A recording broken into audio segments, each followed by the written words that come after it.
Assalamualaikum warahmatullahi wabarakatuh. Saya di sini akan menyampaikan sedikit informasi yaitu mengenai bahaya korupsi dalam rangka mengerjakan tugas makul pendidikan anti korupsi. Saya Laras Diana Kasuci, mahasiswi Prodi Sarjana Gizi, Universitas Kusuma Usada, Surakarta. Nah, apa itu korupsi? Korupsi merupakan suatu tindakan penyelewengan, penggelapan, serta penyalahgunaan keuangan suatu negara, perusahaan, maupun organisasi lainnya. Dan keuangan yang telah diselewengkan tersebut dapat dimanfaatkan untuk keperluan atau kepentingan pribadinya. Tindakan korupsi dapat menyebabkan berbagai macam dampak negatif yang sangat merugikan bagi orang lain dan diri kita sendiri. Selanjutnya, faktor yang menyebabkan seseorang melakukan tindakan korupsi antara lain, yang pertama, tidak kuatnya iman seseorang. Nah, apabila iman seseorang itu tidak kuat, maka orang akan lebih mudah untuk melakukan berbagai macam tindakan kejahatan, salah satunya yaitu melakukan tindakan korupsi.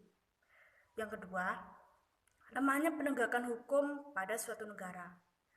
Lemah atau tidak tegasnya penegakan hukum suatu negara akan menjadi salah satu faktor untuk berkembangnya tindakan korupsi pada suatu negara. Yang ketiga, kurangnya akan kegiatan seperti sosialisasi dan penyuluhan kepada masyarakat, yaitu mengenai bentuk-bentuk korupsi, cara untuk menghindari tindakan korupsi, serta bagaimana dampak dan sanksi apabila tindakan korupsi dilakukan. Yang keempat, terdesaknya kebutuhan perekonomian.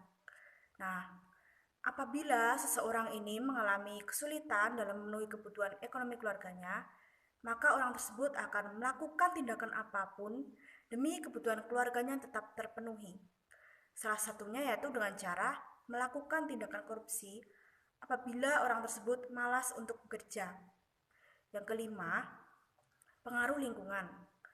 Apabila seseorang yang tinggal di lingkungan tersebut melakukan tindakan kejahatan seperti korupsi, maka orang lain yang tinggal di sekitarnya akan terpengaruh untuk melakukan tindakan korupsi juga. Selanjutnya, bahaya apabila tindakan korupsi tetap dilakukan antara lain.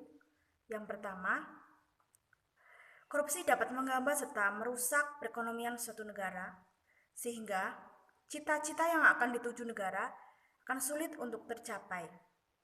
Yang kedua, korupsi dapat menyebabkan terjadinya kesenjangan perekonomian semakin besar, serta tingkat pengangguran pada suatu negara semakin tinggi juga. Yang ketiga, korupsi dapat menyebabkan terkikisnya perilaku jujur suatu negara. Dan yang keempat, korupsi dapat menyebabkan hilangnya kepercayaan rakyat kepada pemimpin yang telah dimandatkan untuk menjalankan tugasnya. Sekian informasi yang dapat saya sampaikan mengenai bahaya korupsi ini. Semoga dapat bermanfaat bagi kita semua, agar kita semua tidak melakukan tindak kejahatan seperti korupsi ini, dan agar negara kita bersih dari korupsi. Apabila ada kurang lebihnya, saya sangat mohon maaf yang sebesar-besarnya. Wassalamualaikum warahmatullahi wabarakatuh.